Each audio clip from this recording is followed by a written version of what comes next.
Beleza? Boa noite, irmãos. Que a graça e a paz de nosso Senhor Jesus Cristo vos seja multiplicadas. Então, está conosco hoje Cabreira, Mano Filho, presbítero da Igreja Presbiteriana Central de São José do Rio Preto. Boa noite, doutor Antônio Cabreira. Tudo bom, meu querido? Boa noite, pastor Silas, como vai? Tudo bem, né? Que prazer em tê-lo aqui conosco nessa live. É uma alegria muito grande poder tê-lo aqui conosco. Aliás, o senhor sempre solícito para nos atender, uma coisa assim que eu acho magnânimo na sua parte, né? Uma coisa muito gostosa esse carinho que você tem para conosco. Família está bem? Sobre a graça de Deus está tudo bem? Graças a Deus, reverendo, saúde. Por aí também no Rio tudo bem, né? Graças a Deus. Aí vamos voltando aos poucos aqui à nossa vida eclesiástica presencial. Ótimo, bacana. Hoje eu estou aqui também com os meus parceiros, nós estamos aqui na igreja, né? E esta live está sendo feita direto da igreja com os meus parceiros que ficam aqui, o nosso irmão Thales, Eduardo e o presbítero Adilson, que manda um abraço para o irmão, né? Assim como também o presidente do Sino do reverendo Otávio e o presidente do presbitério, o presbítero Josias César, lhe manda um grande abraço, né? Porque sabiam que nós íamos ter essa live, eles estão numa reunião do presbitério lá, mas depois eles vão assistir conosco. Obrigado, reverendo, um grande abraço a todos aí, fique com Deus, um prazer estar aqui. Eu tenho certeza que o pessoal vai gostar aí. Vamos falar um pouco sobre a biblioteca, como aí o senhor pediu, vamos dar um passeio e vamos tentar mostrar algumas coisas bem curiosas e bem bacanas para o pessoal, viu? Que bom, eu fico muito feliz. Doutor Antônio Cabreira, vamos orar? Eu gostaria que o seu irmão fizesse uma oração para nós. Vamos lá. Senhor nosso Deus, ó Pai amado, nós queremos agradecer pelo dom da vida, eu quero agradecer pelo pastor Silas, por toda a sua família, pelos membros da igreja. Eu quero agradecer por todos aqueles que estarão participando conosco aqui nessa live. E o que nós queremos aqui, ó Pai, é mostrar a importância da Tua palavra através da preservação da Bíblia, de manuscritos, de documentos. Assim, ó Pai, fica conosco, que tudo aqui seja feito para a Tua honra e para a Tua glória. Esse é o nosso pedido. Fica conosco nessa noite, em nome de Jesus. Amém, Senhor. Amém.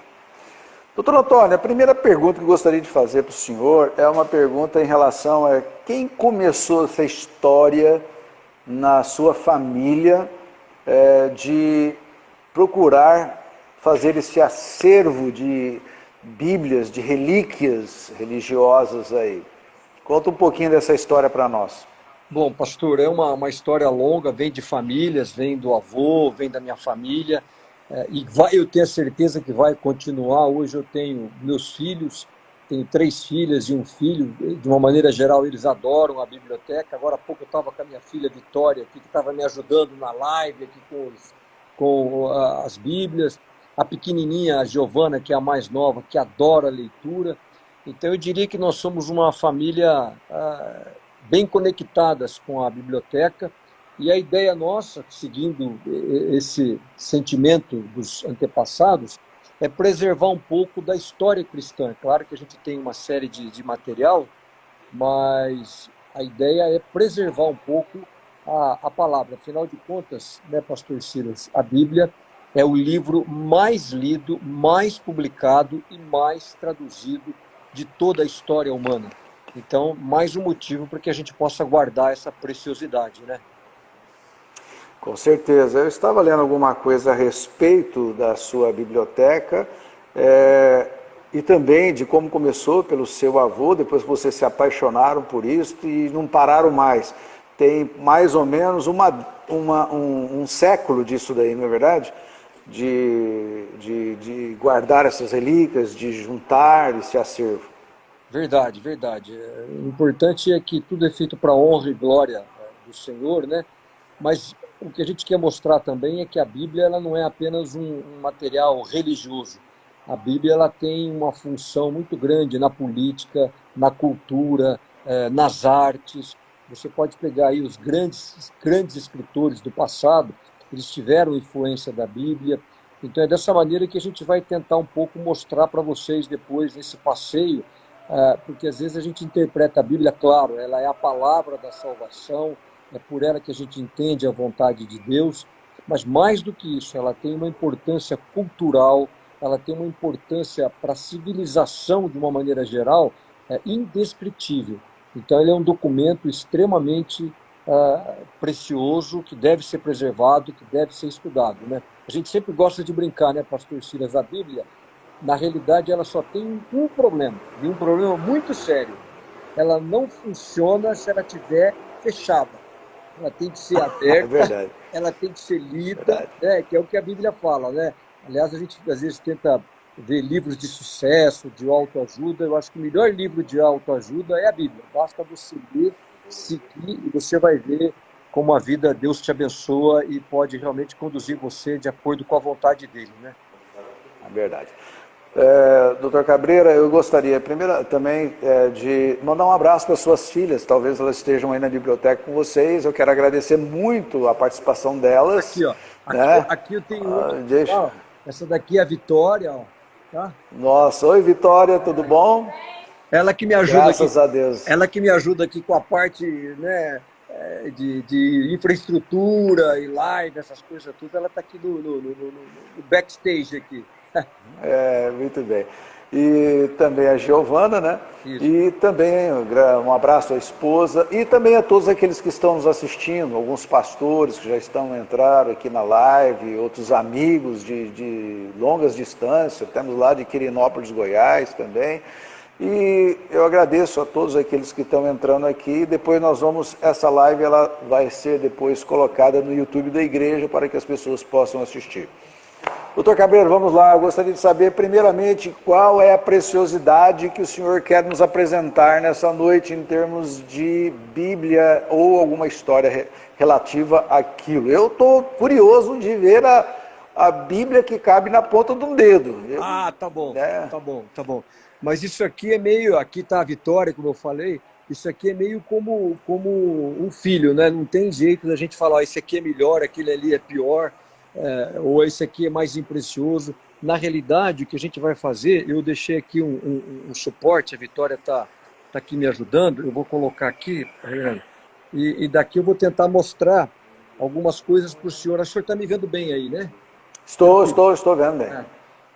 O que a gente vai tentar mostrar é algumas coisas assim, a gente vai percorrer, a gente não vai ter muito tempo, mas eu quero aproveitar um pouco esse tempo e tentar comentar um pouco de história daquilo que foi realmente assim, importante e seja interessante a gente poder comentar. Por exemplo, isso daqui, a biblioteca, ela é uma biblioteca de Bíblias, mas ela também tem uma área muito forte de manuscritos, no total são 63 mil exemplares.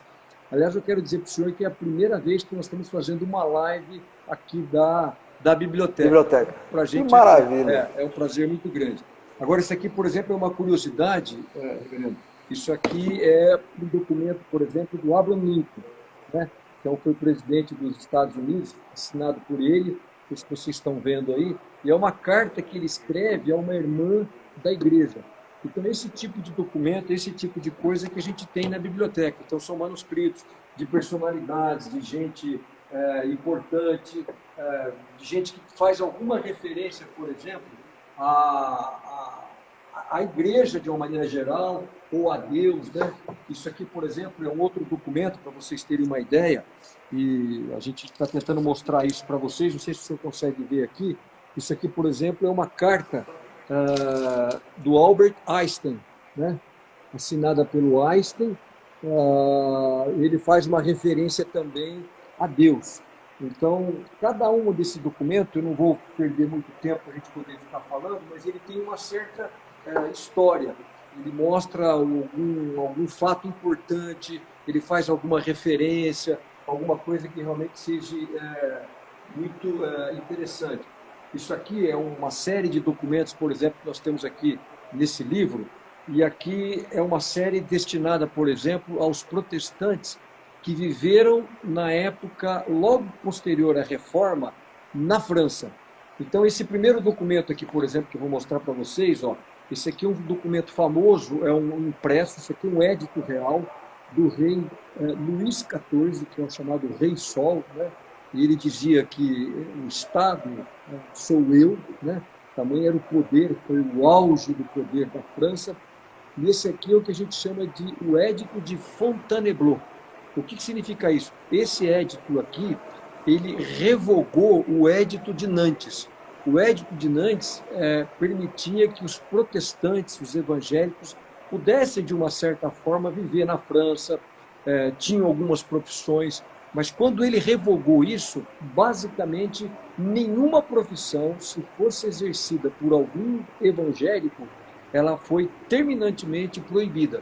Isso aqui foi logo depois da reforma, e isso aqui foi o quê? É aquilo que a gente poderia chamar de a noite de São Bartolomeu. Então, é uma coisa que a gente ficou assim, muito preocupado, e a gente quer comentar um pouco a respeito disso, sobre isso. Isso aqui é uma outra... Na noite de São Bartolomeu, que morreu de 80 a 100 mil cristãos, é isso mesmo? Isso. Inclusive, nós temos um documento da noite de São Bartolomeu. Esse aqui, por exemplo, é um outro documento interessante, o pessoal comentou muito esses dias. Esse documento aqui é um documento assinado pelos reis católicos, Fernando e Isabel, isso aqui em 1487. O que eles estão fazendo aqui? Eles estão iniciando a preparação da viagem de Cristóvão Colombo. Então, a América foi descoberta em 1492. Esse documento aqui ele tem 5 anos antes do descobrimento da América. Quer dizer, é um documento muito anterior ao nascimento do Brasil, de 1500. Então, isso que eu estava comentando, a gente tem aqui uma série, já que nós estamos em homenagem aqui aos pastores que estão nos assistindo, isso aqui é uma assinatura de um pastor, Martin Luther King. É uma primeira edição dele, de um livro importante, o pai, praticamente, dos direitos civis dos Estados Unidos, principalmente do movimento dos negros, que a gente ouve tanto agora, aqueles protestos, essa coisa. Ele foi realmente o primeiro líder. E uma das coisas que a gente é interessante aqui, reverendo, é que a gente pensa que a Bíblia, às vezes, ela foi impressa apenas no papel, como a gente vê hoje. Mas a gente tem que levar em conta que naquela época a gente não tinha o papel, tinha outro tipo de material. Então, às vezes, a gente tinha esse tipo de coisa aqui, olha. Isso aqui, por exemplo, são pedaços de couros, né? Não sei se vocês conseguem ver aqui, ó, mais ou menos, ó. Isso aqui é uma impressão em tiras de couro, de tal maneira que a gente possa levar a palavra de Deus também de diferente maneira. Isso aqui, por exemplo, é uma coisa diferente, olha. Isso aqui...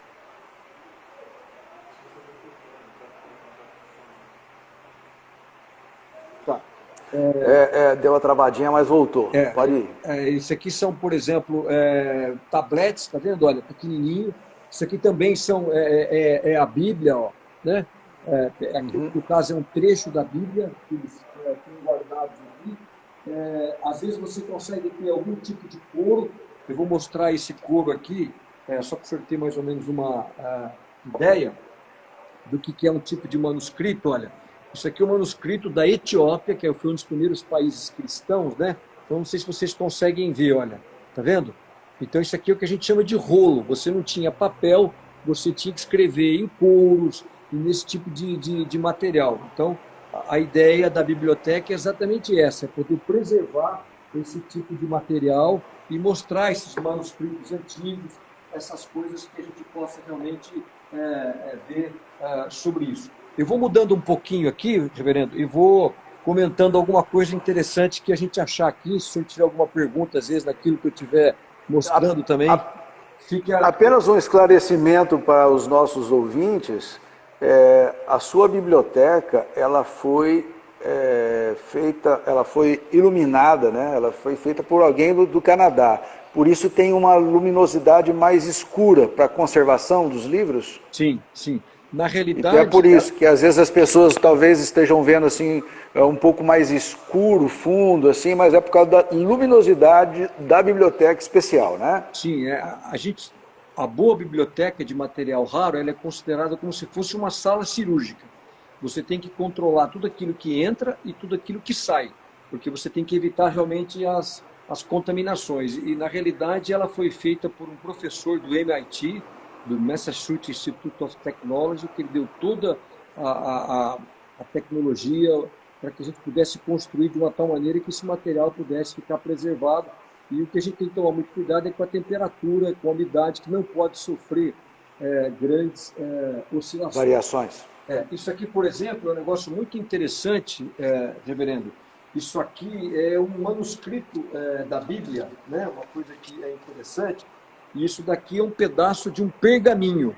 Não sei se o senhor está vendo aqui, ó, né? Sim. Isso aqui Sim. é do ano 800 depois de Cristo. Isso aqui é um trecho do Evangelho de João. Aqui é o capítulo 19 do Evangelho de João, do versículo 38. Então, só para vocês terem uma ideia do que isso daí significa. A gente procura sempre preservar isso. E a gente tem algumas curiosidades que a gente guarda em homenagem, a gente às vezes faz exposições.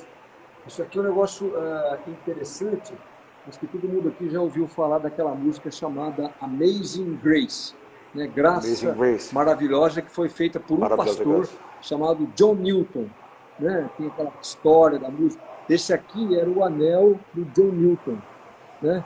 Que ele usava e ele acabou fazendo uma música que, através daquela música, o evangelho é pregado, muitas pessoas são realmente tocadas. A gente tem algumas coisas, por exemplo, interessante. Isso daqui, por exemplo, é de uma visita que eu fiz na Síria, né? Isso aqui é uma cidade em Zabadani, no sul da Síria, uma cidade que foi dominada pelo Estado Islâmico, e eu tive a oportunidade de visitar. Nós temos um programa de ajudar a construção de casas de cristãos que foram afetados pelo Estado Islâmico, e logo depois que eu cheguei, próximo bem à igreja, era uma igreja presbiteriana, toda aquela casa ela foi destruída pelo Estado Islâmico, todas as pessoas morreram, e eu encontrei essa Bíblia que sobrou dentro dessa casa. Do jeito que ela estava, tinha sido praticamente queimada, eu encontrei ela dessa maneira e eu trouxe de lá. Isso aqui, pelo menos, como um testemunho, né? E como um estímulo, né, reverendo, da gente realmente poder entender a fé, porque hoje é tão fácil, nós não somos perseguidos, você pode normalmente, domingo você vai no seu culto, você não tem problema nenhum, você não tem ninguém que te proíbe, e é impressionante quando a gente lembra daqueles irmãos lá no Oriente Médio, nesse caso aqui, por exemplo, da Síria, a dificuldade que eles têm, mas como eles não abrem mão e eles continuam realmente trabalhando nessa área, né? Morreram por amor a Cristo e a sua palavra.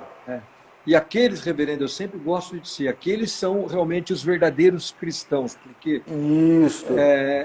eu diria que um cristão daquele, reverendo, só realmente uma bala de fuzil para que possa dobrar ele, porque senão ele não deixa de adorar. É uma coisa assim impressionante a capacidade que eles têm. E aqui às vezes é um jogo de futebol, uma festa, choveu demais, a gente acaba não indo na igreja. Lá não.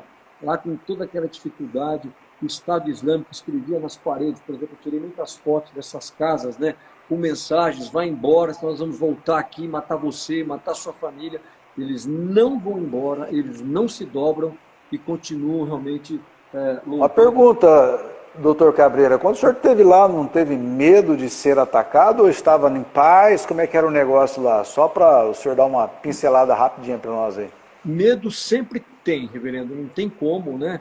Mas a gente queria ver, porque era um projeto que a gente queria ter a certeza que os recursos iam ser usados da maneira correta e que aqueles recursos iam se transformar em casas, porque a gente fala tanto de coisas, mas uma das situações mais importantes é a gente tentar manter aqueles irmãos cristãos de lá, porque se eles saírem de lá, e o risco desse genocídio de cristãos no Iraque, na Síria, é muito grande, mas é importante que a gente possa ajudar aqueles irmãos. E então, apesar disso tudo, eu posso dizer que foi uma das viagens mais edificantes que eu tive na minha vida, foi poder testemunhar aquilo com aqueles irmãos.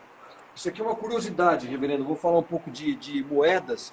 Eu não sei se o senhor está vendo isso daqui, ó. Isso aqui é uma moedinha muito pequena e eles chamavam de quadrante, tá?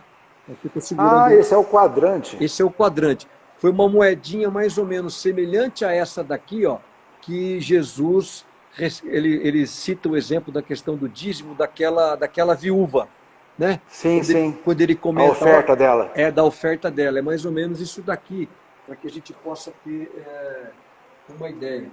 Isso aqui é uma outra moeda diferente, tá? Isso aqui, olha, eu vou tentar mostrar para vocês aqui, ó. Isso aqui é um dracma. Não sei se a gente consegue ver daí, ó. Uma dracma. É uma um dracma, né? Então, a gente tem lá aquela história, aquela passagem da dracma perdida, daquela senhora que perde uma dracma, quer dizer, uma moedinha igual a essa. A dracma, na realidade, era uma moeda que tinha Alexandre o Grande impresso, né? Aqui a esfinge dele de Hércules, e significava que Jesus, inclusive, ele faz aquela referência que quando aquela mulher que tinha perdido, ela chamasse as vizinhas, mesmo que ela tivesse 10 dracmas iguais a essa, achasse aquela, ela ficaria contente. É isso que acontece com os anjos de Deus nos céus quando um pecador se arrepende, né? Então, Jesus usa uma moedinha como essa daqui. E é isso que ele fala também a respeito do pagamento dos impostos. A gente está falando agora, por exemplo, do Congresso Nacional, da reforma tributária, aquela coisa toda. Então, Jesus usou isso aqui, quando ele fala com o peixe para Pedro: olha, pesca aí um peixe, você vai achar, porque eles pagavam 2 dracmas, 2 moedinhas dessa, era o imposto que eles pagavam. Então, Jesus acaba usando essa referência dessa moeda. E não só essa moeda Jesus usou, mas ele também usou uma outra moeda igual mais ou menos a essa daqui, ó. Isso daqui, não sei se vocês estão vendo, isso aqui é um denário, tá? Denário, pode aproximar mais? Porque ele... Isso. Aqui, ó, é um denário. Não sei se você está conseguindo ver aí, agora. Tá? Isso, sim, sim. É só firmar aquele foco. Isso aí. Aí. Beleza, isso tá aqui ótimo. Realmente é um denário, e na realidade, o que Jesus está falando sobre isso? Porque denário, se acredita que era um denário igual a esse, porque isso aqui é o de Tibérios, e Tibério, que foi imperador romano do ano 17 até o ano 37, então foi o período de Jesus. E é esse daqui que Jesus pega e ele faz aquela referência tão famosa que a gente encontra: a César o que é de César e a Deus o que é de Deus. É usando uma moeda dessa, um denário. E na realidade... Aí está a esfinge de César, né? Sim, de Tibérios, né? Que era o imperador. De Tibérios. Tibérios César. Aqui, ó, Tibério César, essa é a esfinge dele, tá vendo? Aqui atrás é uma mulher romana que está sentada no trono, né? Então esse é um denário. E o que é interessante, reverendo, é que essa declaração que Jesus faz, usando essa moedinha, ela é impressionante porque ela é uma revolução. Porque até então, quando Jesus dá aquela declaração, ele estava dizendo o seguinte, ó: tudo pertence a César, tudo. Todo mundo acreditava que César ele era um ser divino para a população de uma maneira geral. E de repente Jesus vem, é aquilo que a gente poderia chamar hoje da soberania das esferas, e ele divide isso. Não, peraí. A César o que é de César. Isso aqui tem esfinge de César, então nós vamos dar a César isso, mas a Deus o que é de Deus. Então ele coloca uma separação. A gente fala a separação entre o Estado e a igreja. Jesus é que faz essa primeira separação.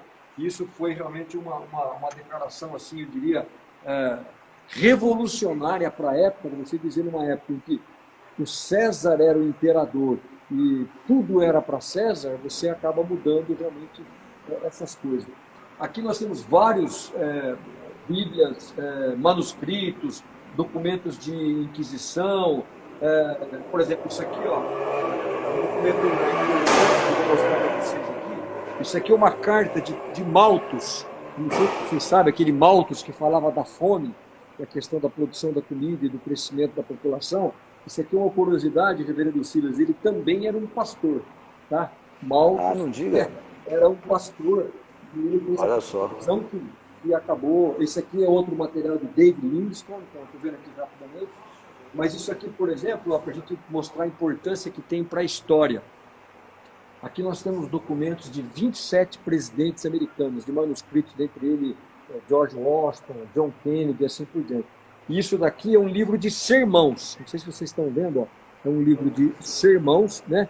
E esse livro aqui, ele está assinado, olha, por George Washington, o primeiro presidente dos Estados Unidos. Então, também uma coisa assim diferente, né? Uma coisa interessante para mostrar como a Bíblia ela tem uma influência realmente em tudo o que as pessoas acabam no dia a dia de hoje. E só para mostrar um negócio interessante, às vezes a gente pensa que às vezes aqueles livros grandes que são importantes, para a literatura ou para uma biblioteca, tamanho não é documento. Esse livrinho aqui é extremamente pequeno, né? Ó, praticamente a gente não daria nada por ele, né? Mas esse pequeno documento aqui, ele é um documento de 1572, de 82, e esse documento aqui, ó, ele muda o calendário. Até então você tinha o calendário juliano, e com esse documento que foi feito por um monge daquela época, não sei se vocês estão vendo aqui, ó, esse documento aqui, ele muda o calendário e passa para o calendário gregoriano, porque a Páscoa tinha ficado para fora do calendário, e aí eles perceberam que estava quase 12 dias errado. Aí eles fazem uma correção, e através desse documento, então quando você for preencher um talão de cheque, ou porque amanhã vai ser 19 de setembro, que está contando lá o nascimento do Senhor Jesus, foi esse pequeno livrinho que acabou acertando o calendário que a gente acaba usando até hoje. Mas a gente não pode deixar de reconhecer da importância que ele tem em relação à história e à data e todas essas documentações, né? Eu estou colocando ele aqui agora, reverendo, minha filha está aqui me ajudando, a Vitória, e eu quero mostrar umas coisas interessantes. Isso aqui é outro papiro, né? Só para o senhor ter uma ideia, isso aqui é um papiro, por exemplo, isso aqui já é do ano 600, né? Só para vocês terem uma ideia. É também outro trecho do Evangelho, aqui no caso é o Evangelho de João. Isso aqui é um outro documento interessante, eu vou levar aí próximo para vocês verem. Na realidade, isso daqui é uma Bíblia, tá? Mas o que eu quero mostrar é que isso daqui, olha, é uma Bíblia feita de couro. Isso aqui é o que a gente chama de velino, né? Eu não sei se vocês estão vendo, essa Bíblia ela é manuscrita. Por quê? Porque essa Bíblia aqui ela é do ano 1200. Gutenberg imprimiu em 1455. 450. Então ele foi aqui quase 300 anos antes de Gutenberg, só para vocês terem uma ideia. Agora, o que era importante disso daqui, reverendo? O importante assim, o tão caro que era uma Bíblia. Hoje você pode pegar uma Bíblia depois de amanhã e você ir na sua igreja, mas naquela época só as pessoas muito, muito ricas podiam ter uma Bíblia completa como essa. Por quê? Porque isso aqui é o que a gente chama de velino, como eu falei. É uma parte do couro especial da ovelha. Então, se a gente pegar essa parte aqui, essa parte aqui do lombo aqui atrás, assim, né? Você quer vir aqui, Vitória, para me mostrar? Aqui está minha filha, eu vou mostrar para vocês, olha. Essa parte aqui, reverendo, ó, eles tiravam essa parte aqui do couro, vinha aqui nas costas, aqui descia, isso é o que se chama de velino. Então, eles tiravam esse couro e desse velino é que eles faziam esse tipo de coisa. Então, uma Bíblia como essa, reverendo, demandava em torno de 600 ovelhas. Então, você imagina o preço para você ter como uma Bíblia. E não só isso, para a gente poder ter uma noção, eles tinham um respeito muito grande e reverência ao que eles estavam fazendo, principalmente aí daquele que acrescentaram ou mudaram um tio na palavra, né? Então, toda vez que eles fossem escrever a palavra Senhor, eles paravam, limpava a pena e escrevia Senhor. E se fosse a palavra Jeová, eles limpavam a pena, aí o escriba, ele punha do lado, ele ia para um lugar de banho, ele tirava a roupa, ele se banhava, ele se purificava, aí ele voltava e escrevia a palavra Jeová. Ou seja, uma Bíblia né? Não só demandava 600 ovelhas, mas ela demorava de 13 a 15 anos para ela ser copiada. Uma Bíblia completa. Por quê? Porque depois que eles copiavam, cada página dessa, ele tinha um número de palavras. Então ele vinha e conferia. Se desse uma pena, deu uma encostadinha e fez um pontinho, alguma coisa, a Bíblia inteira ela era descartada. Então era todo um rigor muito grande em relação a isso. E às vezes eles faziam determinadas preciosidades que eram algo assim impressionante. Isso aqui eu vou mostrar agora para vocês, porque isso aqui é couro. Mas olha o luxo em que eles faziam realmente aqui no couro. Não sei se vocês estão dando para ver aqui, ó. Isso aqui é folheado a ouro. Então você tem o couro, né? E depois Nossa, meu Deus. eles folheiam isso daqui, ó, a ouro. E são imagens assim. E na realidade a gente tem medo das imagens, essas coisas todas.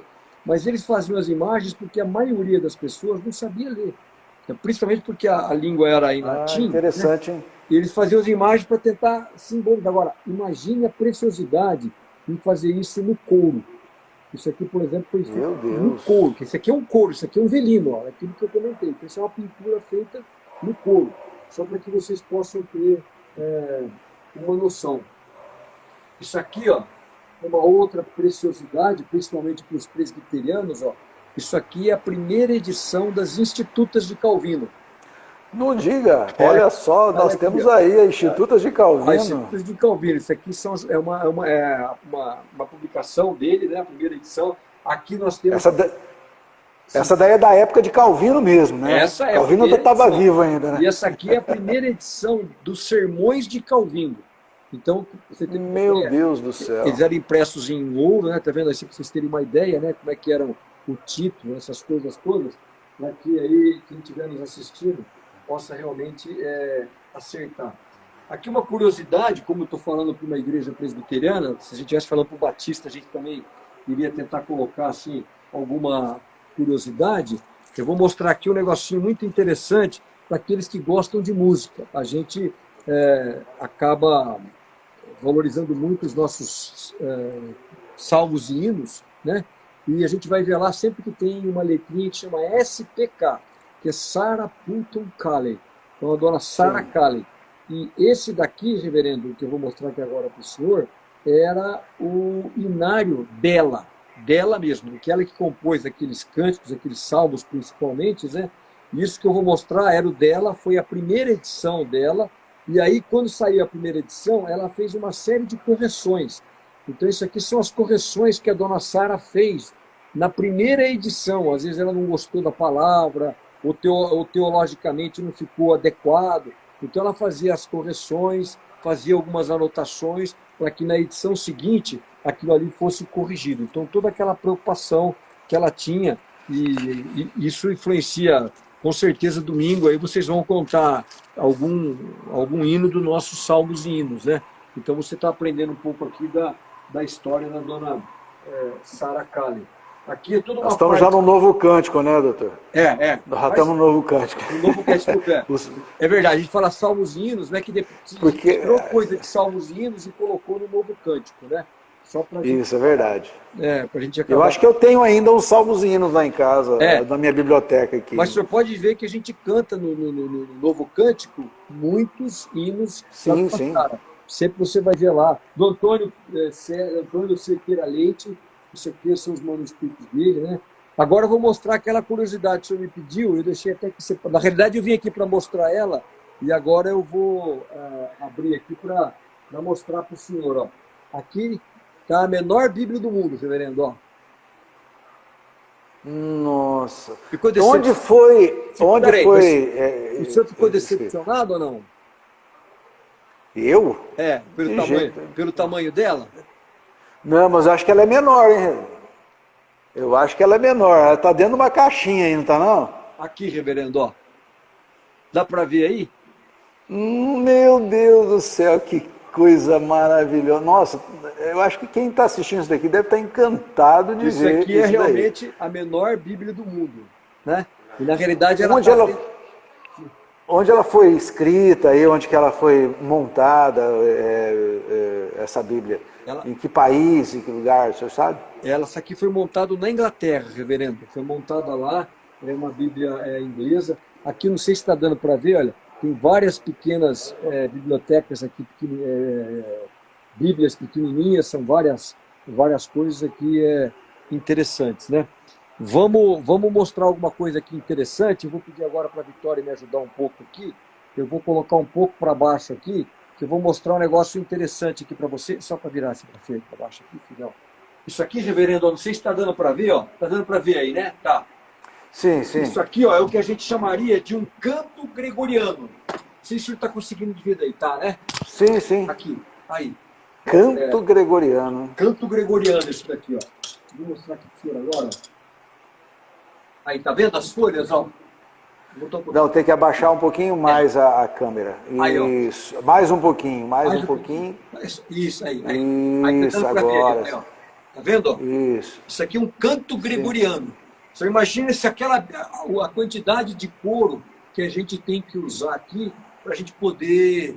então aqui você fazia os cânticos, né? Geralmente eram salmos metrificados, que eles gostavam muito, e acabavam fazendo uma série de coisas e as pessoas falam, a igreja às vezes se afasta da música. Não, Calvino ele metrificou os salmos, então ele tinha um interesse muito grande em relação a isso. Então, a Vitória está acertando aqui, a gente vai podendo ir apresentando mais algumas coisas. Aqui, reverendo, eu vou trazer um pouquinho mais próximo aqui para a gente poder... O senhor está me ouvindo bem, né? Sim, estou ouvindo. Tá ouvindo? Eu tô assim, pasmo, né? Eu estou encantado de ver isso aí. Aliás, eu preciso ver isso pessoalmente, né, doutor? O senhor já me convidou para estar aí, a gente está precisando aí. Não, vai ser o maior prazer, reverendo, com o maior prazer. Aqui, ó, aqui tem alguns documentos, aqui tem uma carta de Lutero, vou mostrar aqui para o senhor, por exemplo, deixa eu ver aqui Lutero. Aqui é um manuscrito de Lutero, ó, só para o senhor ter uma noção. Eu vou abaixar aqui, não precisa abaixar não, eu vou mostrar aqui.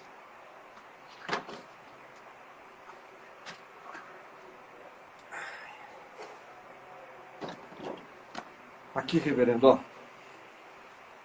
Esse aqui é um documento assinado por Lutero, não sei se o senhor está vendo, ó. Sim. Vendo? Isso aqui é uma carta que ele escreve, um amigo dele, George Spalatin, discutindo a questão da reforma protestante. Né? Desculpa se eu estou um pouco fora do vídeo aí, é porque eu estou me abaixando aqui, tentando não tem problema. E mostrar algum outro documento. Mas eu só queria lhe fazer uma pergunta enquanto o senhor está fazendo aí. O senhor já pensou em fazer um livro com fotos de toda essa documentação que o senhor tem? Porque deve ser vários livros, né? Não deve ser um. Com as explicações, etc. Porque esse acervo que o senhor tem aí é algo fantástico. Eu não imaginava quantas coisas o senhor poderia ter aí. E eu acredito que o senhor caminhou por longos lugares, por lugares distantes para poder conseguir essas relíquias, né? Quem sabe um dia que for para a honra e glória dele, né, reverendo? A ideia nossa é exatamente isso, é preservar, né? Eu vou tentar mostrar algumas coisas agora interessantes para o senhor. Olha, esse livrinho aqui, isso aqui é uma publicação de um monge chamado João Eck. Esse monge aqui é o que saiu na região de Lutero e ele saiu vendendo as indulgências que era para construir a Catedral de São Pedro. E é dele aquela frase que fala que quando a moeda tilintasse no cofre, a alma saltaria no céu. Então, isso aqui foi a coisa que revoltou Martinho Lutero, porque ele saía distribuindo esse livrinho, ele vendia esse livrinho, ele vendia as indulgências, né? E isso acabou irritando profundamente Lutero e que acabou fazendo com que ele publicasse aquilo que a gente chamaria de as 95 teses. Agora, uma coisa que poucas pessoas sabem, reverendo, isso daqui é a primeira edição das 95 teses de Lutero. Só para o senhor ter uma noção. Isso aqui foi exatamente como ela foi publicada. E uma coisa interessante que eu estou mostrando aqui é que Lutero, ele na verdade, ele não publicou as 95 teses. O que ele fez? Ele afixou lá em Wittenberg, na catedral, né? E era comum aquilo, você afixava e convidava as pessoas para um grande debate, uma discussão. E aí tinha um monge dominicano, chamado Silvestre Mazzolini, e ele viu aquilo e falou, não, mas eu tenho que rebater isso. Então ele foi lá e ele copiou as 95 teses, aí ele publicou as 95 teses. Então primeiro ele publicou as 95 teses e depois ele tentou refutar as 95 teses. Só que ele não conseguiu refutar. Inclusive, Lutero, logo no início, viu que deu a repercussão, pegou o próprio panfleto dele, isso daqui, e o próprio Lutero distribuía as 95 teses impressas por aquele monge. Então, Deu um tiro no pé. a primeira edição foi exatamente isso daí. E essa daqui também é um documento importante, porque isso daqui é a primeira edição da bula do Papa Leão X, que excomungou Martinho Lutero. Não sei se você está vendo aí, bula contra os erros de Martinho Lutero. Então foi uma bula igual a essa aqui que Martinho Lutero acabou queimando, dizendo, olha, não é assim, e essa bula aqui que acabou dando aquele grande racha realmente na igreja e toda essa confusão que a gente acabou aí vivenciando com toda a reforma protestante. Não sei se vocês estão vendo, tudo isso aqui são primeiras edições, né? Aqui só para vocês terem mais ou menos uma noção, ó. Aqui eu tenho encadernado todas as primeiras, eu tenho todas as obras de Lutero aqui, todas sem exceção, não tenho nenhuma obra de Lutero. Isso quando eu digo obra de Lutero, das primeiras edições, então 1518, 1519, 1520. E essa edição aqui é aquela edição que é feita por Lucas Cranach, que é aquele que fazia os desenhos, é por Lucas Cranach que a gente consegue saber quem era Lutero, a imagem dele e coisa mais ou menos desse tipo. Isso aqui é uma preciosidade também. Isso aqui, essa Bíblia, inclusive, ela viaja muito, é uma das coleções, perguntou uma das obras raras da coleção.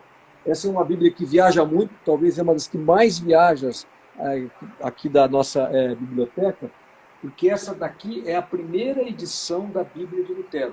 Quando ele faz a tradução para o alemão, né, de 1534, e ele terminou tanto o Velho como o Novo Testamento, ele vai lá para Wittenberg, poucas pessoas sabem disso, mas Lutero ele acabou correndo tanto um risco de vida que quando ele está lá no castelo de Wartburg para fazer essa tradução, ele até muda de nome. Ele foi se chamar York, Senhor York. Ele mudou o nome com medo de ser perseguido e de ser morto para terminar essa tradução. E essa tradução aqui foi um marco, foi praticamente a unificação da língua alemã, né? E que acabou possibilitando todas essas coisas. Aqui eu vou mostrar uma coisa só rapidamente interessante, acho que dá para ver, vou virar só um pouquinho assim para cá. Aí. Sim. E isso aqui, reverendo, é o que a gente chama de uma bula papal através de uma indulgência. Isso aqui é uma indulgência original, e essa daqui é uma indulgência, essa aqui é importante, de Leão X, que é o Papa da época da Reforma Protestante, é o Papa que resolveu construir a Catedral de São Pedro. Então aqui você está vendo, ó, isso aqui é o selo papal, né? Que vocês estão vendo aqui, ó, isso daqui, esse aqui é o selo papal. Ela tá assinada, ela está em pergaminho, né? Estou tentando virar aqui para vocês poderem ver ela. Né? Ela tem iluminuras, é uma indulgência muito rara. E essa indulgência aqui está sendo concedida a uma pessoa muito rica. E nesse caso específico, ele estava concedendo a esse senhor rico que ele estava liberado de ir à missa na igreja, ele poderia ficar na casa dele, e, inclusive, ele poderia até usar a casa dele para batizar os seus filhos. Ele também não precisaria levar os filhos até a igreja. Então, eu fiz aqui um breve resumo, para que você possa ter uma ideia. Estou preocupado um pouco com o nosso tempo. Vamos ver se a gente consegue andar pelo menos aqui um trecho um pouquinho maior.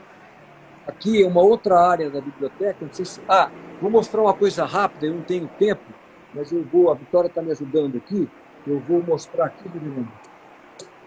Aqui, pronto. Acho que dá para ver, né? Ela vai dar uma giradinha para mostrar.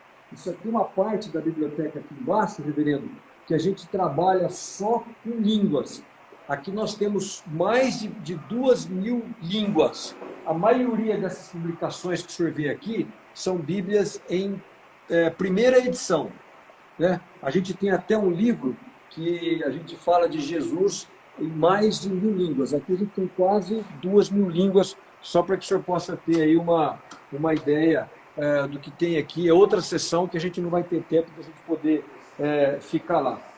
Aqui, Mas fique despreocupado, doutor Cabreira, porque se não der tempo, se o senhor desejar, a gente faz uma outra live também para o senhor apresentar mais algumas coisas. aí a gente faz outra. Aí a Vitória, que está aqui do meu lado, ela já está aprendendo, aí ela vai fazer uma outra live. Aí ela que vai Pois é, a Vitória. Olha, inclusive, me lembra depois, filha, eu vou mostrar uma sessão de peças de mulheres que a gente tem aqui na coleção, principalmente mulheres francesas, o tipo de Bíblia, de conjuntos que ela tinha. Aí a Vitória depois vai ficar responsável por essa sessão e vai fazer a live contando isso. Isso aqui é uma outra sessão que a gente acha que é muito importante, que a gente chama de viajantes. E por que eu estou dizendo isso, reverendo? Porque é uma coisa interessante que a gente fala de viajantes, porque, por exemplo, se você quiser saber como é que era o Brasil lá atrás, no início, você precisa desses viajantes. E, geralmente, esses viajantes, eles eram missionários. Então, eles chegavam nesses lugares e eles colhiam as impressões. Então, o que a gente sabe, por exemplo, do Brasil, a questão dos escravos, como é que era o Brasil, as capitanias hereditárias, essas impressões verdadeiras, elas são escritas por esses missionários. Então, por exemplo, Rugendas, todos eles vieram naquele período holandês, as mais importantes imagens que a gente tem daquela época foram feitas, trazidas por Maurício de Nassau, né? Então, isso é uma coisa realmente muito importante. O que eu queria mostrar aqui, umas coisas interessantes, ó. Isso que a gente está vendo aqui, essa daqui é a primeira edição da obra de Villegagnon, porque poucas pessoas sabem, mas houve o primeiro início da chegada dos protestantes no Brasil, foram os franceses, né? E isso aqui... Chamado Caim das Américas. Caim das Américas. Isso aqui realmente, ó, é a primeira edição do Villegagnon, ele tentando se defender, não sei se você consegue ver lá, ó, contra os artigos, ele está fazendo uma publicação sobre artigos calvinistas, porque a primeira profissão de fé foi feita realmente naquela época. E uma coisa interessante, e poucas pessoas sabem disso, Calvino, ele tinha estudado com Jean Delery, era amigo dele. E aí ele, atendendo a esse pedido, ele manda esses huguenotes aqui para cá. E um desses huguenotes que ele mandou foi exatamente esse daqui, ó, chamado Jean Delery. Né? Aqui, ó. Essa é a primeira edição da obra de Jean Delery, publicada, né? E é ele que conta essa história, que Villegagnon acabou traindo eles, aquela coisa toda. Aqui a gente tem depois... Essa obra aí é chamada Viagem à Terra... Isso, aqui, ó. Aqui, vamos pegar aqui. Viagem... Aqui, ó. História de navegação no Brasil e na América, em francês. Né? A Terras Brasílias, que ele sempre falava muito sobre isso. Né? Agora, para você ter uma ideia do que são esses viajantes, por exemplo, aqui, ó, por exemplo, Kidder e Fletcher, antes do Simonton, antes da chegada dos presbiterianos, eles chegaram aqui primeiro, aqui no Brasil. E, por exemplo, Kidder, ele ficou muito amigo do imperador, e ele tem uma coisa interessante, esse livro aqui, por exemplo, ele é raríssimo, porque ele tem a primeira edição e tem a dedicatória do autor. Então, é uma obra extremamente importante, e as primeiras impressões que a gente tem do Brasil na época imperial é escrita por ele, que ele tem um livro que se chama O Brasil e os Brasileiros. Então, ele faz uma relação assim, muito, muito interessante. E eu vou mostrar uma coisa aqui para vocês, é muito legal, uma curiosidade agora do pessoal aí que está nos assistindo, reverendo. Isso aqui é uma obra de um luterano chamado Ulrich Schmidl. Ulrich Schmidl, ele sai da Alemanha e, na realidade, ele vinha para o Brasil, ele teve um problema e o navio dele naufragou próximo à Argentina. Aí ele sobe a pé da Argentina até São Vicente. E quando ele chega lá em São Vicente, ele é preso pelos tupinambás. Tá? E os tupinambás, eles eram antropófagos, eram carnívoros. Então ele mais os amigos dele são presos pelos tupinambás e os tupinambás começam a comer aquelas pessoas e por alguma razão ele foi escolhido por último. E depois que ficou lá 4 ou 5 dias preso e os outros amigos, companheiros dele foram mortos, quando chega na vez dele, ele ficou muito impressionado que o pai dele era amigo de Lutero e o pai dele que veio para cá para montar um engenho em São Vicente. E o pai dele ficou impressionado que Lutero também começou a metrificar e a cantar os salmos. Então ele conta nesse livro que, quando ele viu que ia ser a vez dele, ele resolveu cantar os salmos na versão de Lutero. E foi tão interessante que ele começa a cantar com tanta empolgação que aquilo acaba impressionando os tupinambás e ele não é morto, ele acaba sendo solto. E aí ele volta depois para a Europa e ele publica esse livro, que é um dos primeiros livros que vai falar realmente dessa antropofagia, ou seja, da morte. Não sei se vocês conseguem ver aqui os desenhos, ó, por exemplo, pegando uma perna e outras coisas, mostrando o canibalismo, como é que era uma situação. Então esse foi um livro que causou muito impacto na Europa, que as pessoas ficaram realmente impressionadas, né? Que país que é aquele que ainda tem canibais, pessoas que não conhecem o Evangelho. Isso acabou estimulando muitas coisas que pudessem vir para cá. Aqui a gente tem, a Vitória vai me ajudar, a gente vai vir para cá. Aqui a gente tem mais uma outra coleção, eu não tenho tempo, de viajantes. Aqui tem da África, tem da Ásia, tem uma série de coisas. Agora, isso aqui é uma questão interessante. Isso aqui é uma caixa, não sei se estão conseguindo ver aqui. Essa caixa aqui era a caixa daquele missionário chamado David Livingstone, missionário que atuou na África. E o que o Livingstone fazia? Ele usava, não sei se vocês estão conseguindo ver aqui, ele usava... daria para o senhor baixar um pouquinho mais a câmera? Aqui, ó, que eu estou mostrando aqui agora, tá vendo? Ah, tá. Ele usava como se fosse um espelho, e em cada um desses espelhos aqui, ele tinha um desenho, né? Ele tinha uma figura. Então, por exemplo, ele vai contar, não sei se vocês conseguem ver um desenho aqui, ó, e aí ele tentava, por exemplo, ele ia contar a história do Êxodo. Então ele pegava alguma imagem do Êxodo, né? E pegava essa imagem. Aí o que ele fazia? Como ele estava lá na África, ele não tinha energia, ele não tinha nada. O que ele fazia? Ele pegava e eu vou deixar aqui para a Vitória que ela vai acabar fechando e colocando a tampinha. E aí ele acendia uma fogueira junto àqueles nativos. Um pouco longe da fogueira, ele abria um lençol. E aí entre a fogueira, o fogo e o lençol, ele colocava esses espelhos transparentes, e esses espelhos, eles transmitiam aquela cena bíblica. Então, o Êxodo, ou a crucificação, alguma coisa desse tipo. Aí, com isso, ele conseguia atrair mais atenção e realmente contar uma parábola, uma história, fazer uma pregação, um evangelismo, ou coisa mais ou menos desse tipo. Então, o Livingstone, ele já usava muito essas coisas, essas novas tecnologias e assim por diante, né? Era o slide dele na época, né? O projetor de slide. Não tinha toda essa tecnologia, essa coisa toda, né? A Vitória está me ajudando aqui agora. Aqui ela vai virar um pouquinho para cima. Aqui tá bom, aqui, ó. Não sei se vocês estão vendo aqui, ó. Isso aqui é a primeira edição da Bíblia em português, tá? Então ela tinha em português? 23 volumes, daqui até aqui, ó. Então você imagina, se tivesse lá nessa época, se eu fosse pregar no domingo e eu fosse na sua igreja e eu não soubesse qual sermão e qual livro que o senhor ia usar, porque eu não sabia qual volume que eu teria que levar. Teria que levar os 23 volumes. Então a facilidade, hoje você tem aqui, desse celular que eu estou usando, fazendo a live, você tem aí a Bíblia, e tão fácil fazer uma busca, né? Para a gente poder ter uma noção. Essa parte aqui, reverendo, só são primeiras edições em línguas importantes. Então, a primeira edição da tradução da Bíblia em francês, em italiano, em inglês. Aqui são várias dessas publicações em irlandês. Aí tem algumas obras realmente muito interessantes, a Vitória está aqui. Por exemplo, essa obra aqui é uma obra monumental, em que ela ajudou muito a reforma protestante. Por quê? Isso aqui é o Textus Receptus, né? Erasmo de Roterdã. Eu vou tentar mostrar aqui para vocês terem uma ideia. Aí, ó, esse é o Novo Testamento de Erasmo de Roterdã. E por que isso aqui realmente é legal, bacana? Porque isso aqui ajudou muito os reformadores, né? Através disso que eles puderam ter...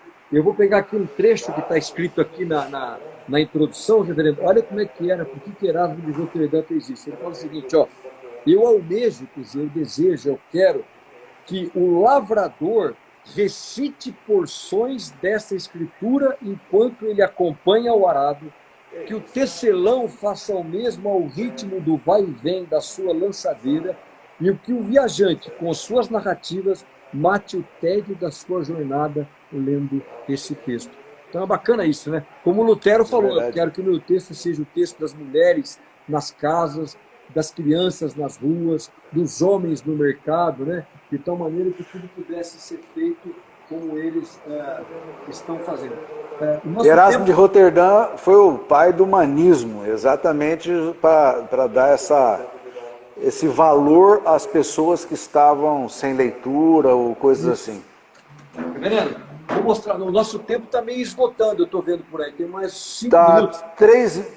Tem menos de 5 minutos. Isso, nós estamos aí com vou mostrar só um 3 negócio, minutos. Vou só mostrar um negócio rápido aqui. Olha que os missionários usavam aqui no Brasil. Estou tentando pegar uma curiosidade aqui, só para o senhor ter uma ideia. Está conseguindo ver aqui, Vitória? Não. Aqui, ó, aqui, vira um pouquinho para cá assim, ó. Isso aí, vamos abaixar aqui. Baixa assim, aqui, ó. Aqui, eu estou fazendo rápido aqui, a gente está meio improvisado aqui, tá, Renan? Mas olha que coisa interessante daqueles missionários que não tinham energia. Hoje a gente não dá valor nessas coisas, é tudo tão fácil, né? Eles faziam esse tipo de caixas aqui, de ressonância, e eles faziam esses long plays, essas coisas que não existem mais, olha. E ele pegava isso daqui e acabava colocando assim, ó, só para você ter uma ideia, ó. Tá vendo aqui, ó? Nossa! Aqui, ó. Eu vou tentar ver se vocês conseguem ouvir, ó. Só para terem uma noção, ó. Dá para ouvir.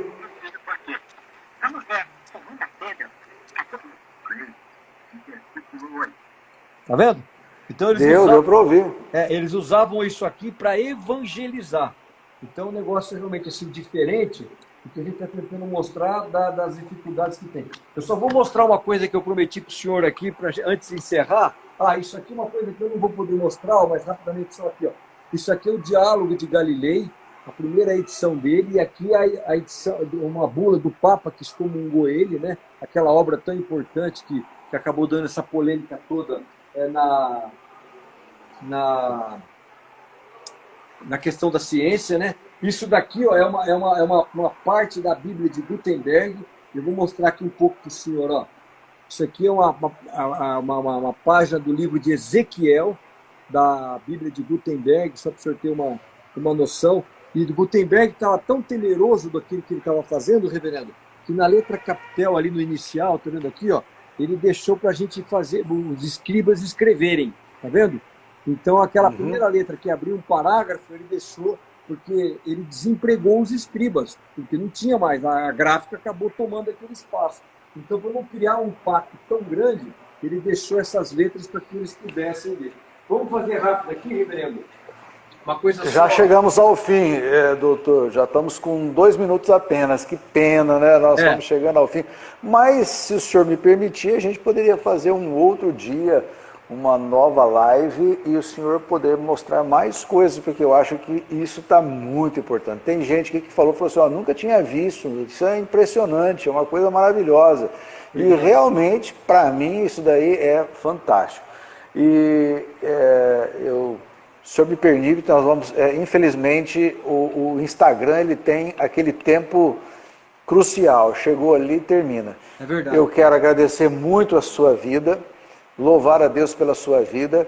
Eu creio que, eu só queria fazer uma pergunta antes de terminar. Qual é a peça que o senhor pagou mais caro? Reverendo, agora nem lembro de cabeça, mas isso não é importante. O que é importante aqui é que tudo seja para a honra e glória do nosso Deus. Isso que é importante. Sim. Amém? Muito bem. Doutor Cabreira, foi um prazer tê-lo com o senhor. Obrigado. Um beijo na Vitória, um beijo na Giovana, abraço à Obrigado. esposa e todos os seus. Que Deus abençoe muito. E quem sabe, uma próxima vez, nós teremos aqui o senhor novamente na igreja, porque o pessoal aqui já está programando, pelo menos do presbitério, já está programando o senhor chamar o senhor de novo aqui. Tá? Será uma alegria. Obrigado. Um grande abraço, Deus abençoe. Um abraço. A felicidade para todos vocês aí. Muito obrigado. Deus abençoe. Um grande abraço. Fiquem com Deus e todos vocês. Abraços. Amém.